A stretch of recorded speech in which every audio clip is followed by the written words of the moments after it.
বিসমিল্লাহির রহমানির রহিম।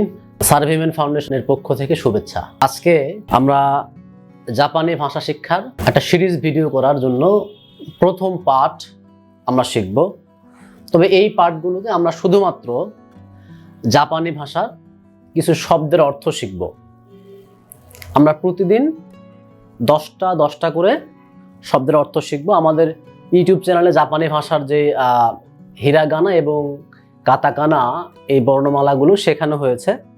আপনাদেরকে আমি বিনয়ের সাথে অনুরোধ করব, এই বর্ণমালাগুলো 2টা বা 3টা ভিডিও দেওয়া আছে, এটা আপনারা 2 থেকে 3 বার দেখলেই এবং কয়েকবার লিখলেই আপনাদের আয়ত্তে চলে আসবে।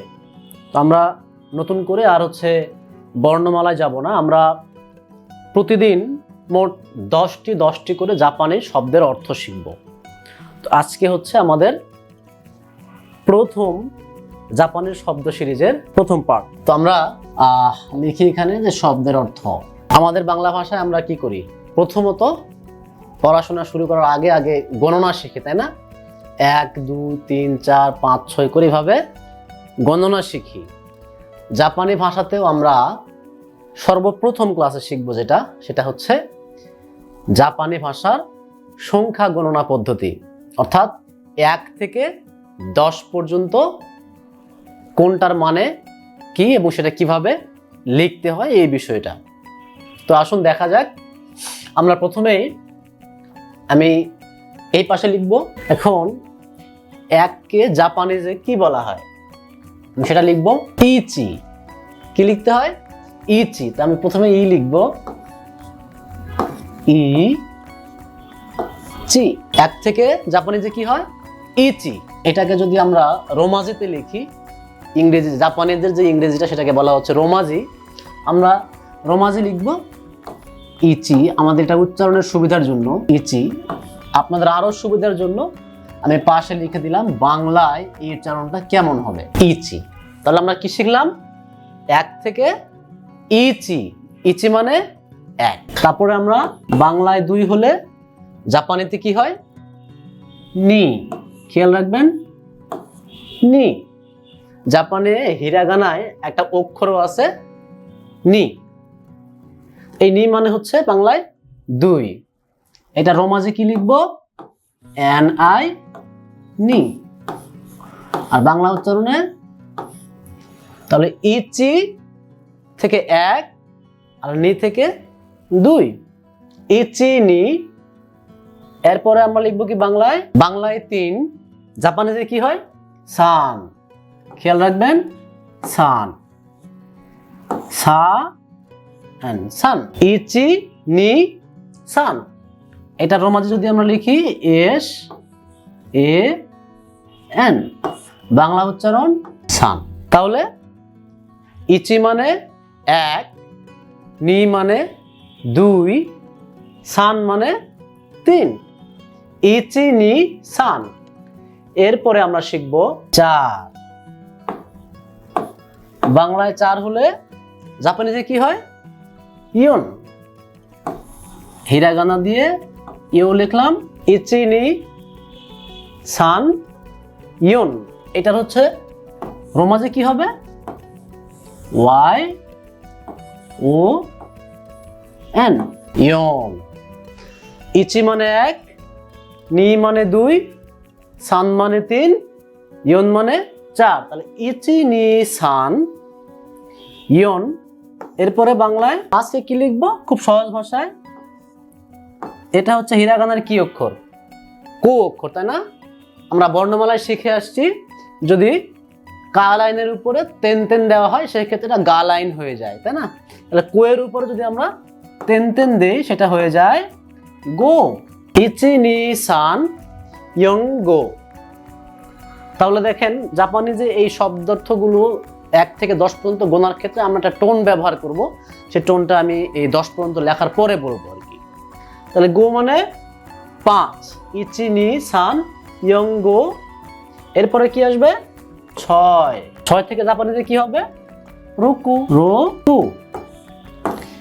লিখলে রুকু, বাংলাতে উচ্চারণ রুকু। তাহলে ইচি নি সান ইয়ং গো রুকু। এরপরে 7, সাত। আমরা যখন কেউ কোনো কিছু অফার করে আমাদেরকে, আর আমরা না লাগবে না বা এটা না সেটা নয়, এই যে নানা বলে উত্তর দেয়, এতটুকু মনে রাখলেই হবে। নানা মানে হচ্ছে জাপানি ভাষায় সাত, না না, তাহলে নানা থেকে সাত, এন এ নানা, নানা নানি যে শব্দটা আছে, আমরা যদি নানাকে মনে রাখি তাহলে হয়ে যাবে। নানা মানে সাত। তাহলে ইচি নি সান ইয়ং গো রুকু নানা। তারপরে আমরা শিখবো কি আট। আট বাংলায় আট হলে জাপানিজে কি হয় দেখেন, আমি লিখি হাচি। হাচি, আমাদের যে হাঁচি আসে না, সেই হাঁচি আর কি, মনে রাখলেই হবে এইভাবে। তাহলে হাঁচি মানে আট। এরপরে আসবে নয়। বাংলায় নয় হলে জাপানিজে কি হবে, কিউ। খেয়াল করেন, এইটা আমরা কি লিখলাম, কি, তার সাথে হিরাগানার আরেকটা অক্ষর জুড়ে দিলাম ইউ, আর একটা দিলাম ইউ, উ, যেটা কিউ।